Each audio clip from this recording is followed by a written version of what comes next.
মধ্যপ্রাচ্যের সংঘাতের মাঝেই গাজা ইস্যুতে সামনে এসেছে বড় ধরনের কূটনৈতিক অগ্রগতির দাবি।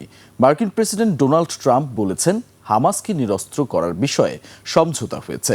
তবে হামাস বলছে ইসরায়েল চুক্তি মানলে তারা নিজেদের অংশ বাস্তবায়ন করবে। আর এখনো আনুষ্ঠানিক প্রতিক্রিয়া দেয়নি তেল আবিব। এদিকে ইরানের নতুন হামলার জেরে কুয়েত ও জর্ডানের মার্কিন ঘাঁটিতে হামলার দাবি করেছে IRGC। অন্যদিকে মিশরের ড্রোন হামলার পর সুয়েজ খাল ঘিরে বাড়ছে নতুন নিরাপত্তা উদ্বেগ। নীলাদ্রি ফারহানার রিপোর্টে বিস্তারিত।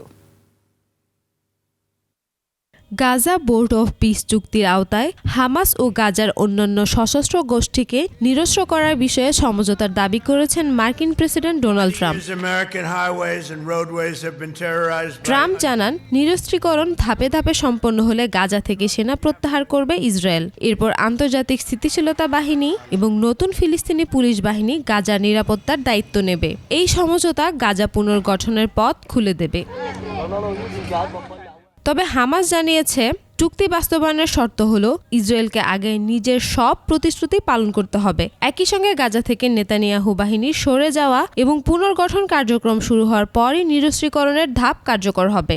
এরপর আন্তর্জাতিক স্থিতিশীলতা বাহিনীর কাছে অস্ত্র হস্তান্তর করা হবে।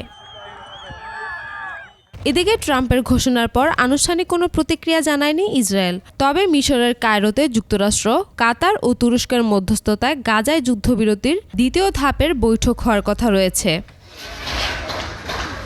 অন্যদিকে ইরান যুক্তরাষ্ট্র উত্তেজনাও আরও বেড়েছে। ইরানের বিপ্লবী বাহিনী IRGC দাবি করেছে, কেশম দ্বীপে মার্কিন হামলায় এক দম্পতি ও তাদের 2 বছরের সন্তান নিহত হওয়ার জবাবে তারা কুয়েত ও জর্ডানে মার্কিন সামরিক ঘাঁটিতে হামলা চালিয়েছে।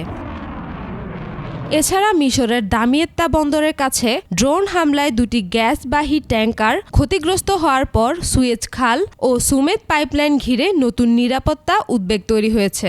যদিও এখন পর্যন্ত কেউ হামলার দায় স্বীকার করেনি এবং সুয়েজ খালের কার্যক্রম স্বাভাবিক রয়েছে।